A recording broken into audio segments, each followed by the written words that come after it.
We have come to Matthew chapter 7, verses 7 through 12 in the Sermon on the Mount. And for all intents and purposes, this is the climax and the conclusion to this great sermon. That's not to say that the remaining verses in Matthew 7 are unimportant. We will be spending time looking at those in following sermons. They're very important. But the remainder of Matthew 7 forms what is essentially an epilogue to the Sermon on the Mount. And what we are looking at tonight is the conclusion to the main body of the sermon. It reaches its main conclusions here, and it begins with a very invitational kind of statement. And so we will be looking here at Matthew 7, verses 7 through 12. And to start, we'll look at verses 7 and 8. Jesus said, "Ask, and it will be given to you. Seek, and you will find. Knock, and it will be opened to you. For everyone who asks receives, and the one who seeks finds, and to the one who knocks it will be opened." As we've been looking at the Sermon on the Mount together, I've had two overriding impressions basically throughout the entire sermon. And they are that, first of all, the Sermon on the Mount is incredibly compelling, and at the same time, it is incredibly intimidating. And I'll tell you what I mean by that.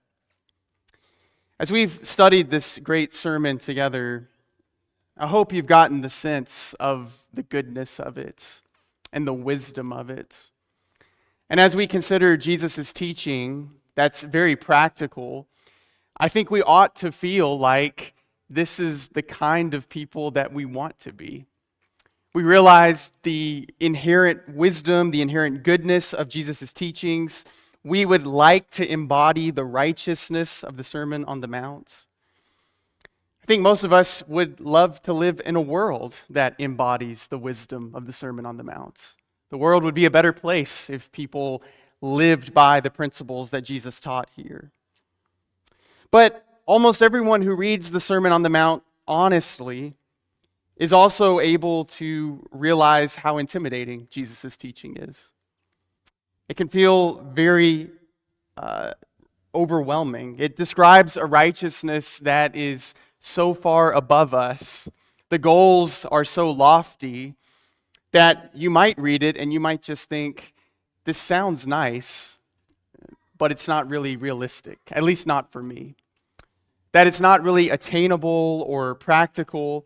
And in fact, there have been some people who have read the Sermon on the Mount, and that is the conclusion that they've come to. That it sounds nice, but it's just not really realistic. It's too idealistic to be attainable. And what Jesus says is that it is something that you can have. Ask, and it will be given to you. Seek, and you will find. Knock, and it will be opened to you. That is a threefold invitation, where Jesus wants to make it clear in three different ways that this is something that you can have. This is a life that you can live. And Jesus is saying, if you want to be in the kingdom of heaven, if you want to share in its blessings, then you probably want to know what the entry requirements are.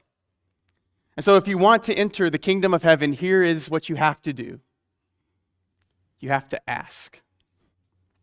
And maybe you read that and you think, surely that can't be all.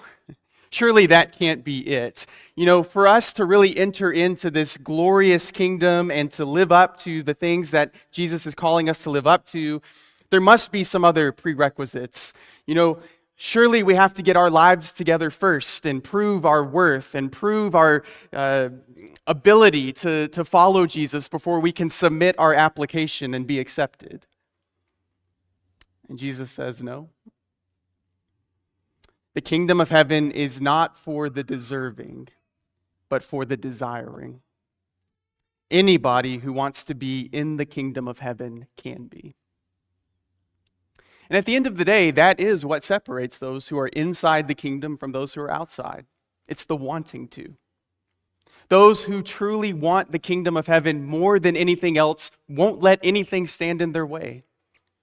They won't let anything obscure their view. They won't let anything distract them from it. Those who truly are seeking it will find it. That's Jesus' promise. It's the wanting to that separates those who are inside from those who are outside. Now, as simple as that is and as accessible as that is, it doesn't mean that it's easy. It doesn't mean that you can just be a part of the kingdom of heaven without putting forth any effort. In fact, there are a lot of people who think that they want to be a part of this, but in reality, they want other things more. And the decisions that they're making in life bear that out. That they might say that they want this more than anything, but the things that they're seeking in life, the doors that they're knocking on, are not the things that have to do with the kingdom of heaven. And so Jesus is saying that true, earnest sincerity, diligent pursuit, that will be characteristic of those who find their way in. In the last lesson, we talked about how Jesus warned us about casting our pearls before swine. And we defined the pearl that he was talking about as the gospel itself. Remember, we talked about that very short parable in Matthew chapter 13, verses 45 and 46, where Jesus said, "The kingdom of heaven is like a merchant in search of fine pearls, who on finding one pearl of great value, went and sold all that he had and bought it." And we talked about how that merchant was searching for fine pearls. He was somebody who had devoted his life to finding the best of the best. And it was because he was searching that he found what he was looking for. And he recognized it when he saw it. And I would imagine that most of us can relate to that. That if we are here today, it is because we have been searching for something good. And if you are in the kingdom of heaven, it's because you recognized it when you found it. The verbs that Jesus uses here, in English, they're written in present imperative tenses. Jesus is saying, ask, seek, knock. He's emphasizing that it's very important that we don't get distracted by other things. We need to be people who keep our eyes on the prize. In fact, the force of these words could be communicated something like this: keep on asking, keep on seeking, keep on knocking. Jesus isn't talking about that one time that you wanted to do the will of God or that one time that you got interested in spiritual things. He's talking about the course of your life, being shaped by a diligent pursuit to know God and to do His will. You have to really want it. You have to seek first the kingdom of God and His righteousness, like He said in chapter 6 and verse 33. But if you do, if this does mean more to you than anything else, you can be assured, you can be confident that the kingdom of heaven is yours. And that's an amazing blessing. That's an amazing promise. Jesus says in verse 8, everyone who asks receives. The one who seeks finds. To the one who knocks, it will be opened. Don't think that you're going to be the one person who sought it with all of your heart and didn't find it. You're not going to be the exception to the rule. Everyone who seeks finds. And so if Jesus says that you are welcome in, there's nobody else who can keep you out. There's nobody else who has a higher authority than the King Himself. And we can have great confidence in Jesus' promise.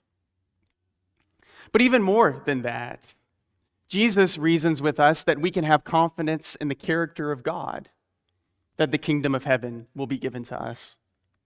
And that's his point in the next few verses. In verse 9, he says, or which one of you, if his son asks him for bread, will give him a stone? Or if he asks for a fish, will give him a serpent? If you then, who are evil, know how to give good gifts to your children, how much more will your Father who is in heaven give good things to those who ask Him? Now, I think a lot of times we read these verses and we think about how they apply to prayer, and they do apply to prayer. But Jesus is not talking about prayer per se. He's talking about a greater concept. He's talking about our relationship with God and the character of the God that we have a relationship with. It was back in chapter 6 that he talked about prayer, and he gave us the model prayer, and he encouraged us to ask for the things that we need. And so the themes are similar. But here, Jesus is talking about a more fundamental concept. He's talking about the confidence that we can have in the character of God. I think that this would be something that would be good for us to meditate on sometimes. To realize that God is on our side. He wants to bless us. He wants us to draw near to Him. He's willing and eager to give us what we need. And to really make that point, Jesus appeals to our relationship as human fathers, relationships that we might be able to relate to. I realize that I'm not perfect as a human father. There are times when my kids ask me for things, and I might be a little bit annoyed by what they ask for, especially when they ask for a snack 30 minutes after we just had a meal, I might get a little bit annoyed by them. I'm not perfect, but I would never dream to say, "Oh, you want a snack? Here you go. Here's a Copperhead," Jesus says in verse 11, "If you then, who are evil, know how to give good gifts to your children, how much more will your Father who is in heaven give good things to those who ask Him?" Jesus is reasoning from the lesser to the greater. If we think that God doesn't want to give good things to those who ask Him, what does that say about our understanding of the character of God? We might be thinking about Him as some kind of distant deity far off who's too occupied with other things to really care about us. We might be thinking about Him like some temperamental ruler, but we're certainly not thinking about Him as our Father. And Jesus says, when you understand that your Father in heaven is the God of the universe, then you will understand what He wants for you. And you will understand that as great as His promises are, they're promises that you can be assured of. God is not sitting on the edge of His throne, looking for an opportunity to hit you with a lightning bolt. He's not hoping that He finds a reason to condemn you to hell. He's not annoyed when we come to Him in our weakness and insufficiencies. He's the Father in the parable of the prodigal son, eager for His children to come home to Him, looking for them with affection, and even running towards them and embracing them when they begin to make their way home. James chapter 4 and verse 8 says, "Draw near to God, and He will draw near to you." Paul said in Acts 17 and verse 27 that God's will is that we should seek Him and perhaps feel our way toward Him and find Him. Yet He is actually not far from each one of us. And so in the same way, Jesus is emphasizing this truth about the character of the God that we can come to know. That the kingdom of heaven is not for the deserving, it's for the desiring. It's for anyone who truly asks. Everyone who is committed to seeking it will find it, and the door is opened to all those who knock. And with that, we come to the sermon's summary statement, which we have known for centuries now as the Golden Rule. Jesus says in Matthew 7 and verse 12, "So whatever you wish that others would do to you, do also to them. For this is the law and the prophets." Jesus has said a great deal in this sermon about the righteousness of the kingdom of heaven. He hasn't been bashful about talking about the commitment that will be required and the practical steps that we must take in order to submit our lives to the righteousness of God. But in Jesus' own estimation, everything that he said in this sermon about the righteousness of the kingdom of heaven can be summarized by this maxim: whatever you wish that others would do to you, do also to them. And then he adds, for this is the law and the prophets. Now, if you can remember far enough back, that should jog your memory to something that we talked about earlier. Back in Matthew chapter 5 and verse 17, Jesus said, "Do not think that I have come to abolish the law or the prophets. I have not come to abolish them, but to fulfill them." And now, here in chapter 7 and verse 12, again, he talks about the law and the prophets. And so this is sort of what we were talking about a few moments ago. The Sermon on the Mount has both a prologue and an epilogue. It has an introduction and a conclusion. The introduction, or the prologue, is chapter 5, verses 1 through 16, the section that we know as the Beatitudes and the Similitudes. And the epilogue, or the conclusion of it, is chapter 7, verses 13 through 27, where Jesus emphasizes the difference between the two paths and the two trees and the two foundations. But the main body of the sermon is chapter 5 and verse 17 to chapter 7 and verse 12. And these two statements about the law and the prophets form what is called an inclusio. It closes off or bookends the main body of the sermon. And as we consider the climactic summary statement here in chapter 7 and verse 12, you'll realize that the golden rule just has this indisputable ring of truth to it. I've never met anybody who read this and said, I just don't think that makes sense. You know, almost every system of moral philosophy that human beings have ever come up with, almost every religion has very similar statements to the golden rule in it. And that shouldn't concern us. It should really strengthen our understanding that what other people have come to discover for themselves is very similar to the truth that Jesus delivered to us. You can find very similar statements to this in Jainism and Confucianism and Hinduism and Buddhism. In fact, even Judaism has its own version of it in Leviticus chapter 19 and verse 18. There it reads, "You shall not take vengeance or bear a grudge against the sons of your own people, but you shall love your neighbor as yourself." But as you think about all of these similar statements to the golden rule that come from different systems of religion, different moral philosophies, the thing that all of those have in common is that they're stated in the negative. Throughout human history, people have understood that it's not right for us to do something to somebody else that we wouldn't want them to do to us. And so over and over again, statements are made like, don't do to others what you wouldn't want them to do to you. And though it's a subtle difference, Jesus really reveals a much more profound truth to us in the way he states it, because he states it in the positive. Jesus says, whatever you wish that others would do to you, do also to them.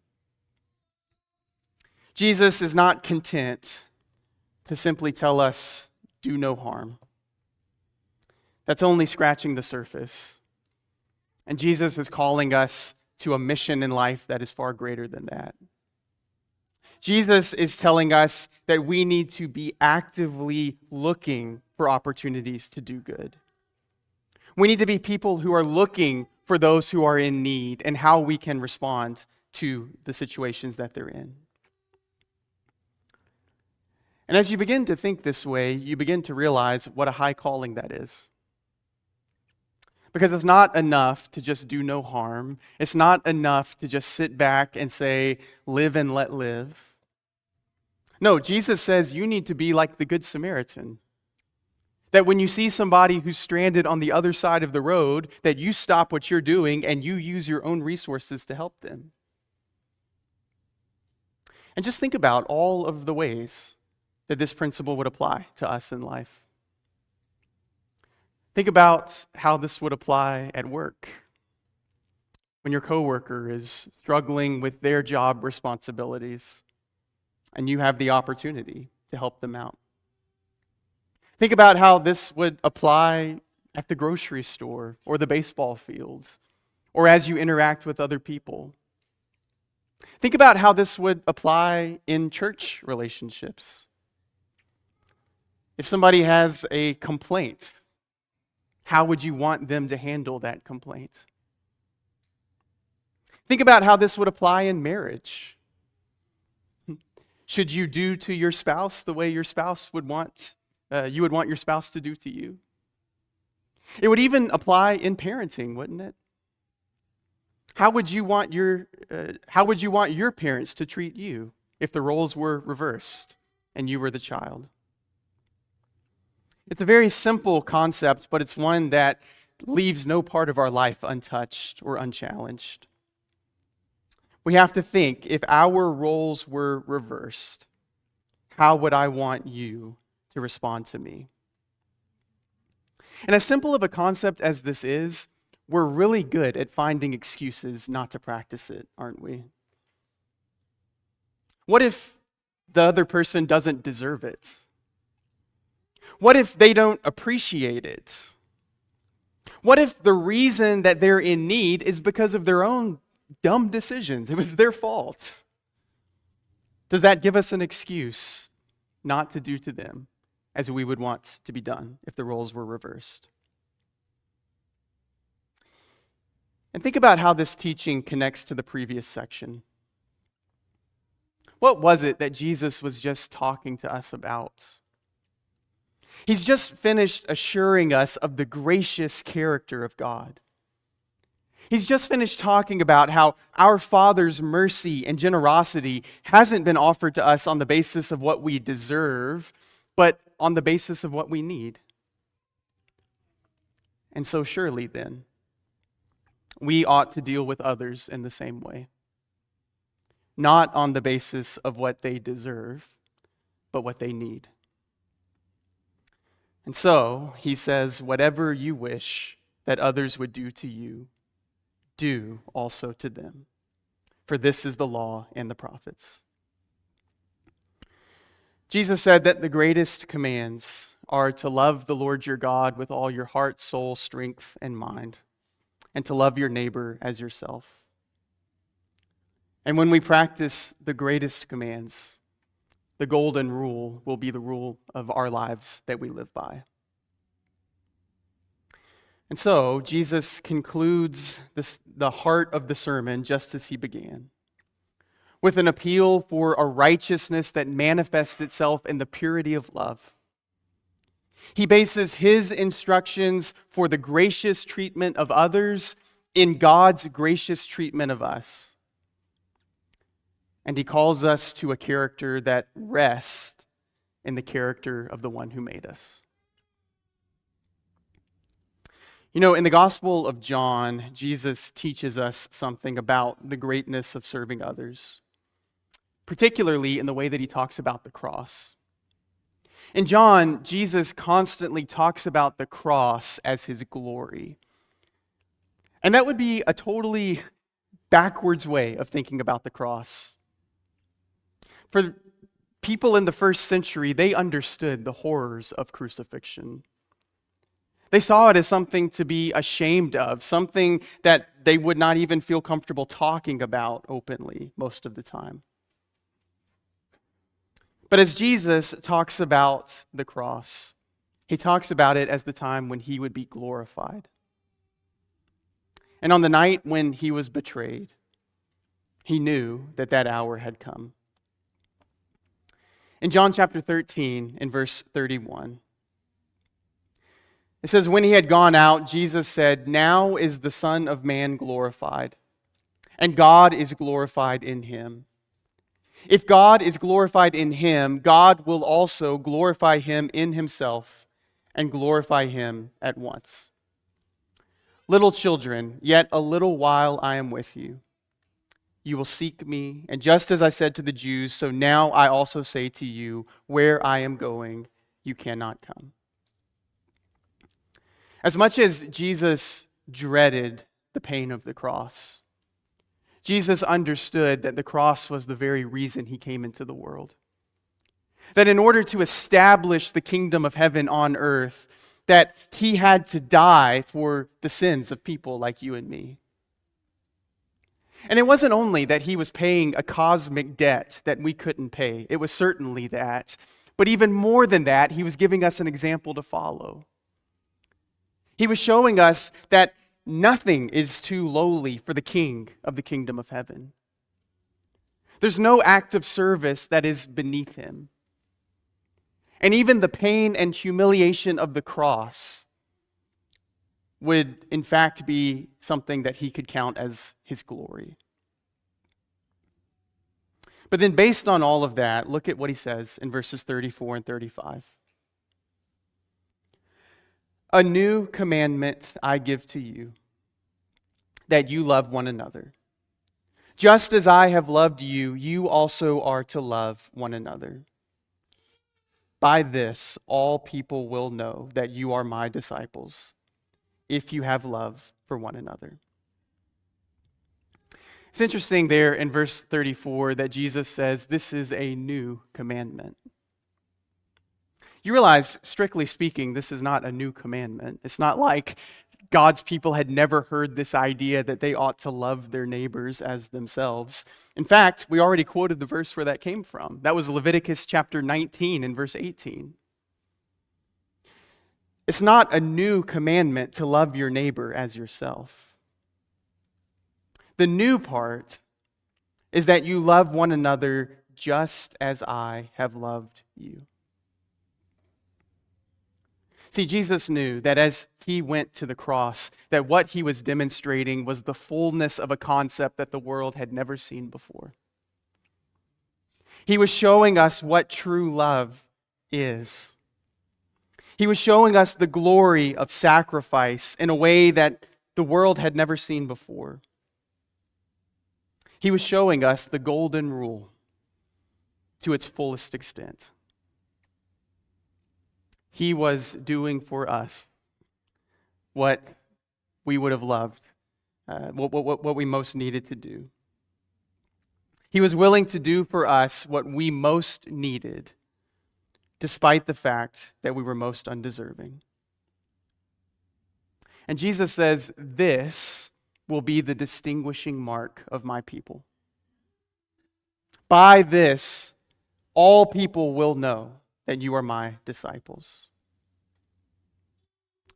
And so how do you identify the people of Jesus? How do you identify the church of Christ? Jesus doesn't say that it will be by the way that you worship or by the way that you read your Bibles. Those are important things, but those are means to an end. The end is that we become people who imitate Jesus' love for us. The world will know that we are his disciples by the way that we imitate his love for each other. And so it's with that the Sermon on the Mount reaches its climactic conclusion. When the Sermon on the Mount has its intended effect, it will make its hearers resemble its preacher. Because Jesus' mission is to make a community of people who come to resemble himself. And so, whatever you wish that others would do to you, do also to them. For this is the law and the prophets. There may be somebody here who realizes that you have not yet entered into a relationship with Jesus. Or maybe there's something that you need to correct in your life.